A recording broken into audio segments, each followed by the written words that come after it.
बिस्मिल्लाहिर्रहमानिर्रहीम। अस्सलाम वालेकुम साथियों, आज हम आपसे नाक से खून बहने से मुतल्लिक़ बात करेंगे और वजूहात पर रोशनी डालेंगे। नेज़ होम्योपैथी में इस मर्ज़ के लिए कारगर अद्वियात भी बताएंगे। तो मैं डॉक्टर अरबाब आप सब हाज़रीन और नाज़रीन को डॉक्टर अरबाब हेल्थ क्लिनिक में खुशामदीद कहता हूँ और उम्मीद करता हूँ कि आप सब अच्छे से होंगे। तो आइए शुरू करते हैं। शुरू करने से पहले नाज़रीन से मेरी गुजारिश है, इस वीडियो को आखिर तक ज़रूर देखें, लाइक ज़रूर करें और शेयर करें। और जो साथी अभी अभी हमसे जुड़े हुए हैं उनसे भी गुजारिश है कि वो चैनल को सब्सक्राइब करते वक्त बेल का आइकन ज़रूर प्रेस करें ताकि हमारे वीडियोज़ की नोटिफिकेशन आप तक पहुँचते रहें।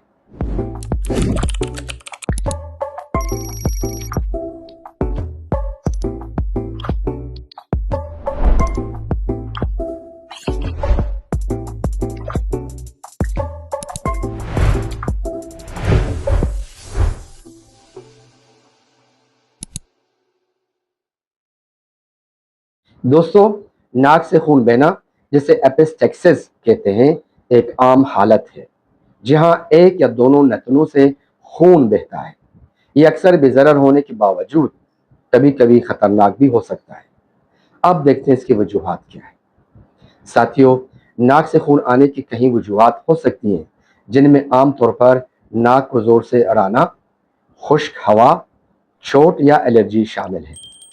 कुछ मामलात में ये तिब्बी हालात जैसे कि हाई ब्लड प्रेशर या खून पतला करने वाली अद्वियात के इस्तेमाल की वजह से भी हो सकता है। इसके अलावा वजूहात में सबसे आम वजह ट्रामा है। चेहरे पर लगने वाली चोटें नाक के पर्द पर शदीद असर डालती हैं, जिससे खून बहने लगता है। दूसरी वजह है नमी।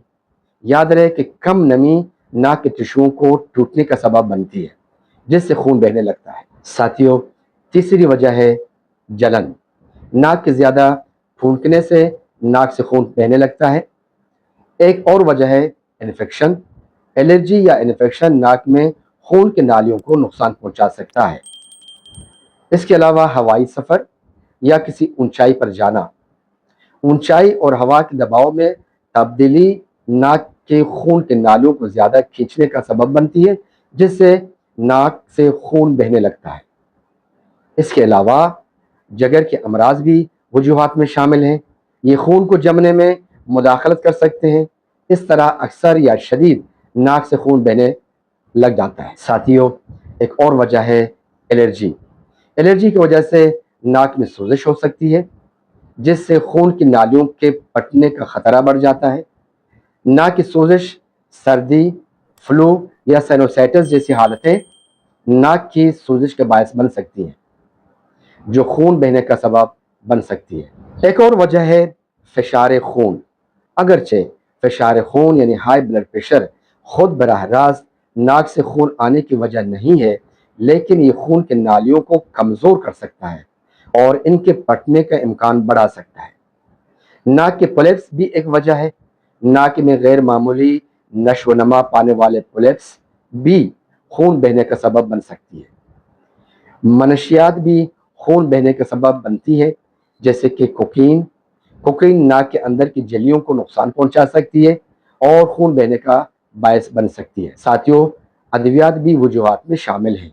अद्वियात में खून पतला करने वाली दवाएं जैसे कि एस्पिरिन नाक से खून बहने का खतरा बढ़ा सकती हैं। इसके अलावा ताबकारी, केमोथेरेपी और थ्रोम्बोसाइटोपेनिया खून बहने के वाक़यात को बढ़ा सकता है। खून के बहने के अवारिज जैसे कि हीमोफीलिया, बलब्रैंड की बीमारी और प्लेटलेट्स की खराबी खून के जमने के जिस्म की सलाहियत को मुतासर करके नाक से खून बहने का खतरा बढ़ा सकती है।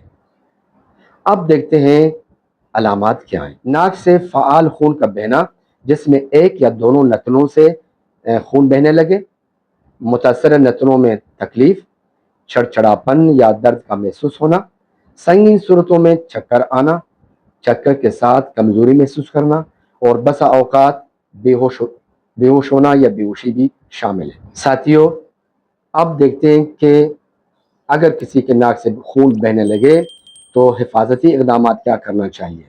ऐसे सूरत में नाक से खून आने की सूरत में फौरी तौर पर کچھ اقدامات کرنا چاہیے جس سے خون کا بہنا رک جائے۔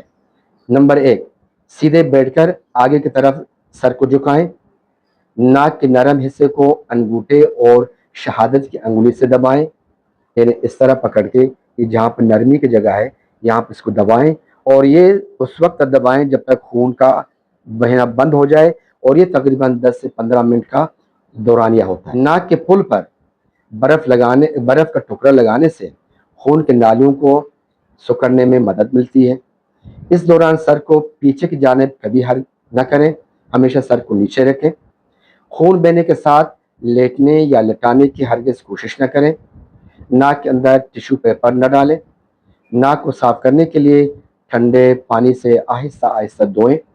ناک میں نمی برقرار رکھنے کے لیے نمکین ناک کا اسپرے استعمال کریں۔ دوستو، اگر یہ مرض کسی کے ساتھ ہمیشہ رہتا ہے تو ایسی صورت میں ہومیوپیتھی طرز علاج کو اپنائیں اور ہومیوپیتھی کی طرف آئیں، کیونکہ جہاں ہومیوپیتھی ہے وہاں ہوپ ہے۔ آپ دیکھتے ہیں ایسی صورت میں اس کی ادویات کیا ہیں ہومیوپیتھی میں۔ دوستو، جب کسی چوٹ یا صدمے کے بعد ناک سے خون نکلنے لگے تو ہنگامی صورت میں فوری طور پر آرنیکا مونٹانا استعمال کریں۔ بڑوں کے لیے 200 سی ایچ پوٹینسی اور بچوں کے لیے 30 سی ایچ پوٹینسی کے 3 قطرے وقفے سے پلاتے رہیں اس وقت تک جب تک خون بند ہو جائے۔ پھر دائمی علاج کے لیے جو میڈیسن میں بھی آپ کو بتانے جا رہا ہوں وہ استعمال کریں۔ دائمی علاج کے لیے 2 طرح کے ادویات ہیں، ایک ڈائلوشن فارم میں اور ایک مدر ٹنچر میں۔ لیچسس 30 سی ایچ پوٹینسی صبح 7 بجے 5 قطرے مریض کو 1 چمچ پانی میں پلا دیں۔ نمبر 2 میں 2 میڈیسنز ہیں، دونوں میڈیسنز کو مکس کر لیں۔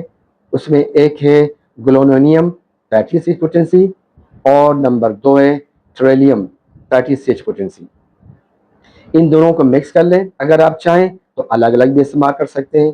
ان کو مکس کر کے صبح 8 بجے، دوپہر 2 بجے اور رات کو 8 بجے 5 قطرے 1 چمچ پانی میں ڈال کے پلا دیں۔ اور ایک ہے مادر ٹنچر میں ہیمیمیلس کیو، اس کے 20 قطرے صبح 9 بجے، دوپہر 3 بجے اور رات کو 9 بجے آدھے کپ سے کم نیم گرم پانی میں ڈال کے پلا دیں۔ یہ تھی کچھ ادویات، کارگر ادویات، مفید ادویات میں نے آپ کو بتا دیے، لیکن جو بیمار اس مرض میں مبتلا ہے وہ اپنے قریبی ڈاکٹر سے ضرور مشورے میں رہیں، یا ان سے ملے، یا ان سے ٹیلیفونک بات کرے، یا ان سے ویڈیو کال کرے، اس کو اپنا مرض بتا دے اور اس کی گائیڈنس سے دوائی لے لیں۔ اپنا خیال کیجیے گا۔ اللہ حافظ۔